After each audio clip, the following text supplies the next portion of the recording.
let's talk about finding the limits graphically and numerically.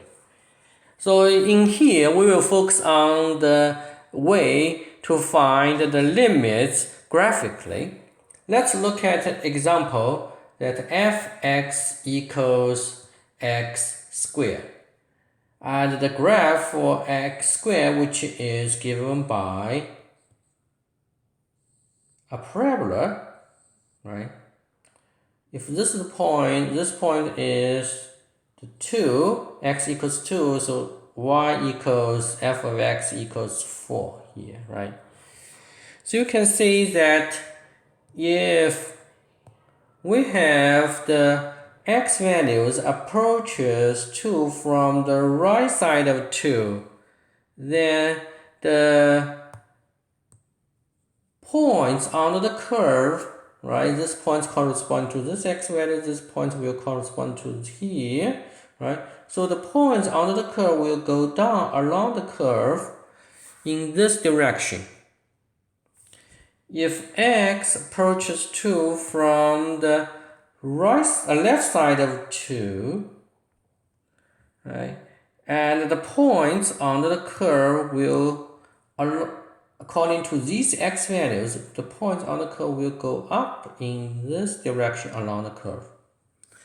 So both arrows point to the same point, which is this point, 2, 4 point. For this case,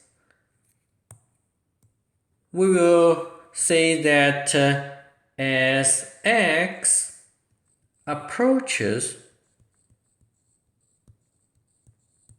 2, f will approach the value 4.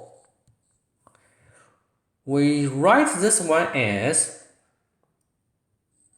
the limit x approaches 2 of f of x is equal to 4.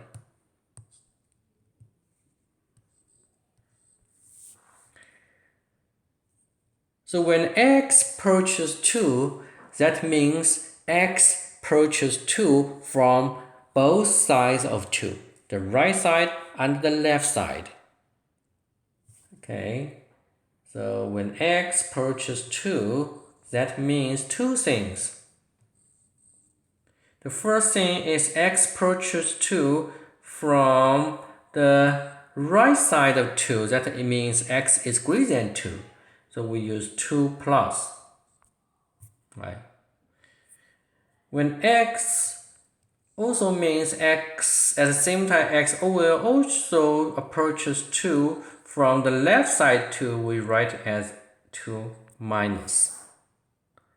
So x approaches 2 means two things, remember. X approaches 2 from the right side 2, and x approaches 2 from the left side of 2. And you will see that the limit here, we actually don't care about the f values at this point. We just want to know the tendency of these two blue arrows. These two blue arrows will point to this black point.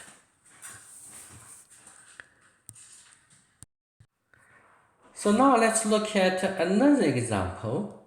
It will tell you why we say the limit is all about the tendency. We don't care about the f values at this point. So now let's look at this function. This is a piecewise function, which has two cases. When x is not equal to 2, it's equal to 1. When x is not equal to 2, it's equal to x squared. When x equals 2, it's equal to 1. So what is the graph for this function? This is the graph. This is 2. Alright, we have a circle here. This is corresponding to this is 2. When x equals to f value equals 1, so we have this 1. This is the 1, for example. So we have a solid circle here. So this is the graph. This is 4. Okay, sorry, the graph is not good enough. Okay, so we want to look at x, the limit as x approaches 2. We want to look at when x approaches 2, what happens for the f values. When x approaches 2, x approaches 2. So we know it means two things. X approaches 2 from the right side of 2. This is a 2 plus.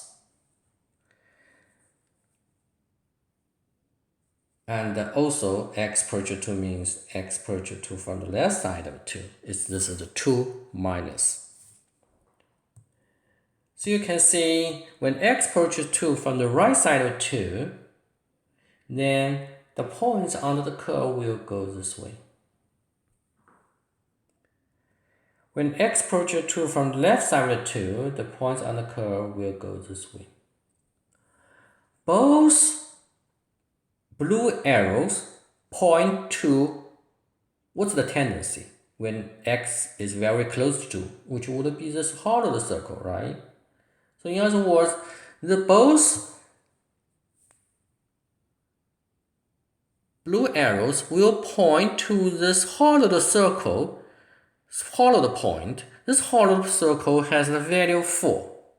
So we will say that the limit x approaches 2 of fx is equal to 4, because the 4 is the tendency of these two arrows.